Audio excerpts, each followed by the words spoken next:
Right మనతో పాటు BRS నాయకులు నవీన్ పటేల్ ఉన్నారు. మాట్లాడే ప్రయత్నం చేద్దాం. అన్న, బీఆర్ఎస్కు సంబంధించి జూబ్లీహిల్స్లో మాగంటి సునీత గారి మీద నిన్న పొన్నం ప్రభాకర్ గారు చేసినటువంటి వ్యాఖ్యలు ఏ విధంగా చూస్తారు? సో చూడండి, ఒక మహిళ పట్ల అలా అనడం చాలా అనుచితమైన వ్యాఖ్యలు. భర్త చనిపోయి కనీసం 6 నెలలు కూడా అవ్వని ఒక మహిళ మాగంటి గోపీనాథ్ అన్న గారు అంటే నిజమైన ప్రజానాయకుడు ఆయన. మరి ఒక సభ ఏర్పాటు చేసినప్పుడు ఆయన అభిమానులందరూ ఒక్కసారి అంతమంది చూసినప్పుడు ఎవరికైనా నార్మల్గా మాకే ఎంతో దుఃఖం అనిపించింది. మరి అలాంటి ఆయన భార్యగా, ఆయన సతీమణిగా ఆయన కోల్పోయిన బాధ అందరికన్నా ఎక్కువ ఉంటుంది. సో అంతమంది ఆయన అభిమానులు ఒక్కసారి చూసేసరికి ఆబ్వియస్లీ అది కామన్ ఏడవడం అనేది.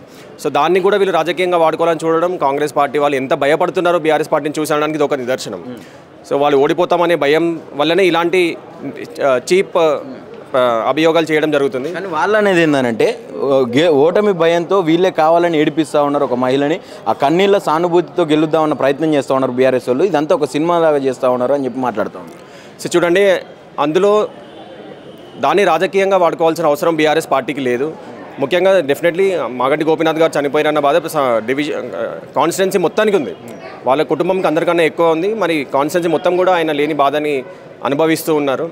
మరి ఆ సానుభూతి పరంగా గెలవాల్సిన అవసరం మనకు లేదు. ఎందుకంటే మీరు జూబ్లీహిల్స్ నియోజకవర్గంలో మాగంటి గోపీనాథ్ గారు 1 కాదు 2 కాదు 3 సార్లు వరుసగా గెలిచినటువంటి ఎమ్మెల్యే. మరి ఆయన నిజంగా హార్డ్ వర్క్ చేసి డెవలప్మెంట్ యాక్టివిటీస్ చేశారు కాబట్టే ఆయన 3 సార్లు గెలవడం జరిగింది. ఒకవేళ నిజంగా ఆయన డెవలప్మెంట్ చేసి ఉండకపోతే, ఒక ప్రజలలో ఆయనకు మంచి పేరు లేకపోతే ఆయన 3 సార్లు గెలిచేవారు కాదు. సో ఆల్రెడీ గెలిచాము, మాకు ఆ కాన్ఫిడెన్స్ ఉంది. జూబ్లీహిల్స్ నియోజకవర్గంలో బీఆర్ఎస్ పార్టీ హయాంలో జరిగినటువంటి అభివృద్ధి చూసి జూబ్లీహిల్స్ నియోజకవర్గ ప్రజలు ఖచ్చితంగా బీఆర్ఎస్ పార్టీనే మరొకసారి గెలిపిస్తారు. ఎట్లా ఉండబోతూ ఉన్నది? నవీన్ యాదవ్కి పోటీ ఎవరు లేరు, ఇక ఆయన గెలుపు ఖాయం అని చెప్పి మాట్లాడుతున్నారు. సో ఇక్కడ ఇప్పుడు ఈ జరిగే ప్రధానమైన ఎలక్షన్ ఇది ఓన్లీ ఒక నవీన్ యాదవ్ గారికో లేకపోతే మాగంటి సునీత గారికో కాదు.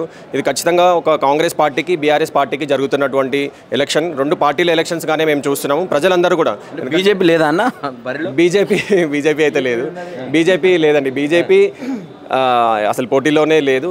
బీజేపీ మాకు సికింద్రాబాద్ ఎంపీగా కిషన్ రెడ్డి గారు ఉన్నప్పటికీ కూడా డెవలప్మెంట్ యాక్టివిటీస్లో కానీ కేంద్రం నుంచి ఫండ్స్ తేవడంలో బీజేపీ ఎంపీలు 8 మంది ఉన్నా కూడా వాళ్ళు ఏమీ చేయలేదు. రాహుల్ గాంధీ ముఖ్యంగా ఓట్ చోరీ విషయంలో బీజేపీ మీద అనేక ఆరోపణలు చేస్తూ ఉన్నారు. అంటే ఇప్పుడు జూబ్లీహిల్స్లో ఓట్ చోరీ జరుగుతూ ఉన్నది, దొంగ ఓట్లు లెక్కింపు అవుతూ ఉన్నాయి, ఎక్కువ ఓట్లు నమోదైనాయి అని చెప్పి బీఆర్ఎస్ పార్టీ దాన్ని లేవనెత్తింది. ఎందుకు బీజేపీ స్టాండ్ తీసుకోలేకపోతున్నది ఈ విషయం? అదే ఇక్కడే మీరు అర్థం చేసుకోవాలి. బీజేపీ పార్టీ వాళ్ళు అక్కడ ఏదైతే చేశారో అది కాంగ్రెస్ పార్టీ అక్కడ తప్పు అని చెప్పి అదే తప్పును వాళ్ళు ఇక్కడ చేస్తున్నారంటే వాళ్ళిద్దరు అండర్స్టాండింగ్ ఉందా లేదా అని మీకు ఇప్పటికే అర్థమైపోయింది. ప్రజలకు కూడా అన్నీ అర్థమవుతున్నాయి. ఇప్పుడు ముఖ్యంగా బీసీ రిజర్వేషన్లలో 42% ఇస్తా అన్నప్పుడు మరి బీజేపీ అక్కడ అధికారంలో ఉన్న ఎంపీలు, అక్కడ ఉన్న ఎంపీలు కానీ బీజేపీలో 8 మంది ఉన్నారు, కాంగ్రెస్లో 8 మంది ఎంపీలు ఉన్నారు. మరి ఈ అంశం పైన పార్లమెంట్లో కొట్లాడి 42% రిజర్వేషన్ తీసుకోవడంలో వాళ్ళందరూ ఫెయిల్ అయ్యారు. అట్లనే సెంట్రల్ నుంచి రావాల్సిన ఫండ్స్ తీసుకురావడంలో ఫెయిల్ అయ్యారు. మరి హైదరాబాద్ మెట్రో ఎంతో ప్రతిష్టాత్మకంగా నడుస్తున్న మెట్రోకి ఫండ్స్ తీసుకోవడంలో ఫెయిల్ అయ్యారు. మరి వేరే సిటీస్లో ఇప్పుడు డెవలప్ అవుతున్న సిటీస్కి మెట్రోకి ఫండ్స్ వచ్చాయి కానీ హైదరాబాద్ మెట్రోకి మాత్రం ఫండ్స్ తీసుకురాలేకపోయారు. సో అన్ని విషయాల్లో కూడా బీజేపీ ఎంపీలు ఫెయిల్ అయ్యారని ప్రజలకు ఆల్రెడీ అర్థమైంది. సో బీజేపీని అసలు ఎవరు కన్సిడర్ కూడా చేయట్లేదు. మరి ఇందాక మీరు అన్నట్టుగా ఇక్కడ జరిగే ఎలక్షన్, ఈ జూబ్లీహిల్స్ నియోజకవర్గంలో జరిగే ఎలక్షన్స్ ముఖ్యంగా బీఆర్ఎస్ ఇంకా కాంగ్రెస్ పార్టీ మధ్యనే జరుగుతుంది. ఇద్దరు వ్యక్తుల మధ్యలో కాదు, ఇద్దరు పార్టీల మధ్యలో జరుగుతున్నటువంటి ఎలక్షన్ ఇది. ఇప్పుడు దాదాపు 2 సంవత్సరాలుగా వస్తుంది కాంగ్రెస్ పార్టీ అధికారంలోకి వచ్చి. వారు అధికారంలోకి రావడానికి ముఖ్య కారణం వారు ఇచ్చినటువంటి 6 గ్యారంటీలు, దాదాపు 420 హామీలు. మరి ఏ హామీ కూడా వారు ఇంప్లిమెంట్ చేయడం లేదు. అన్నిట్లలో ఫెయిల్ అవుతూ వస్తున్నారు. ఒక పక్క సంక్షేమం లేదు, ఒక పక్క డెవలప్మెంట్ లేదు. ఆ రెండిట్లో ఇప్పుడు ప్రజలు ఆల్రెడీ గమనిస్తున్నారు. 10 ఇయర్స్ బీఆర్ఎస్ ప్రభుత్వం ఉన్నప్పుడు డెవలప్మెంట్ కానీ సంక్షేమం కానీ రెండింటిని హ్యాండ్ టు హ్యాండ్ మెయింటైన్ చేసుకుంటూ ప్రభుత్వాన్ని ముందుకు తీసుకెళ్లారు. మరి హైదరాబాద్ నగరాన్ని కూడా కేటీఆర్ గారు మున్సిపల్ మినిస్టర్గా ఉండి ఒక హైదరాబాద్ని ఇంటర్నేషనల్ సిటీగా మార్చడంలో విజయం సాధించారు. ఎట్లా ఉండబోతూ ఉన్నది ఇప్పుడు ఎండ్ ఆఫ్ ది డే? ఇప్పుడు నవీన్ యాదవ్ వాళ్ళ ఫ్యామిలీకి సంబంధించి కూడా చిన్న శ్రీశైలం యాదవ్ అంటే అక్కడ తెలియని వాళ్ళు లేరు, ఒక మంచి పేరు ఉన్నది. ఆయనను మించి ఇప్పుడు గెలవాలంటే సానుభూతి ఓట్లతో గెలవడం కష్టం అని చెప్పి మాట్లాడుతుంది.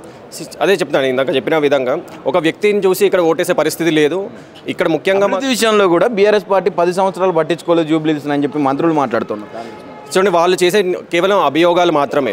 ఒకవేళ నిజంగా అభివృద్ధి జరగకపోతే బీఆర్ఎస్ పార్టీ 3 సార్లు గెలిచేది కాదు కదా. కంటిన్యూగా మాగంటి గోపీనాథ్ గారు 3 సార్లు గెలిచారు. 2018లో మీరు చూడండి, మహాకూటమి అని చెప్పి వారు అన్ని పార్టీలు కలిపి ఒక సైడ్ వచ్చినాయి, బీఆర్ఎస్ పార్టీ ఒక సైడ్ ఉంది. సో నిజంగా డెవలప్మెంట్ లేకపోతే బీఆర్ఎస్ పార్టీని ప్రజలు గెలిపించారు కదా. కంటోన్మెంట్ ఎలక్షన్స్లో కూడా బై ఎలక్షన్స్ అది కూడా కాంగ్రెస్ కైవసం చేసుకున్నది. ఇప్పుడు జూబ్లీహిల్స్ కూడా అదే తరహాలో కంటోన్మెంట్ తరహాలోనే గెలుస్తుందని చెప్పి మాట్లాడుతూ ఉంది. కంటోన్మెంట్ ఎలక్షన్స్కి జూబ్లీహిల్స్ ఎలక్షన్స్కి చాలా వ్యత్యాసం ఉంది. కంటోన్మెంట్ ఎలక్షన్స్ జరిగినప్పుడు కాంగ్రెస్ పార్టీ అధికారంలోకి వచ్చిన 2-3 నెలలకి జరిగింది. ఎందుకంటే వారికి సఫిషియెంట్ టైం ఇవ్వాలి, వారు ఇచ్చిన హామీలు ఇంప్లిమెంట్ చేయడానికి మనం టైం ఇవ్వాలని ప్రజలు భావించారు. ముఖ్యంగా హైదరాబాద్ ప్రజలు ఏంటంటే చాలా చైతన్యవంతులు.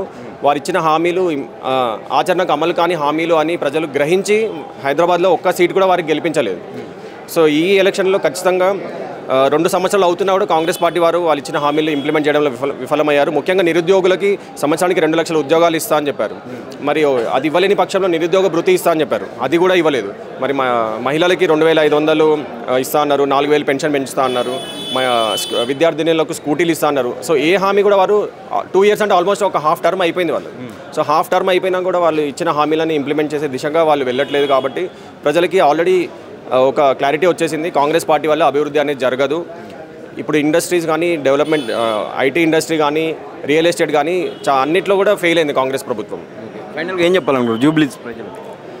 జూబ్లీహిల్స్ నియోజకవర్గ ప్రజలు ఆల్రెడీ ఇప్పటికీ ఒక అంచనాకి రావడం జరిగింది. బీఆర్ఎస్ పార్టీ ఉంటేనే అభివృద్ధి అనేది జరుగుతుంది. వేరే పార్టీ ఇచ్చిన హామీలు నిలబెట్టుకోలేదు కాబట్టి వేరే ఏ పార్టీ వైపు కూడా చూడడానికి జూబ్లీహిల్స్ నియోజకవర్గ ప్రజలు సిద్ధంగా లేరు.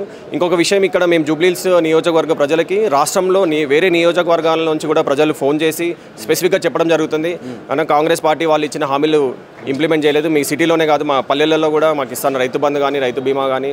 ముఖ్యంగా ఎరువుల విషయంలో చాలా మాకు కొరత ఏర్పడింది, ఇప్పటివరకు ఎప్పుడు జరగలేదు.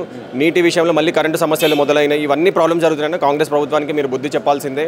ఖచ్చితంగా కాంగ్రెస్ ప్రభుత్వాన్ని ఓడగొట్టాలి, ఇదందరి మా అభిప్రాయం అని వేరే నియోజకవర్గ ప్రజలు కూడా మాకు చెప్పడం జరుగుతుంది. సో ఖచ్చితంగా జూబ్లీహిల్స్లో బీఆర్ఎస్ జెండాని మరొకసారి ఎగురుతుందని కాన్ఫిడెంట్గా చెప్పగలం.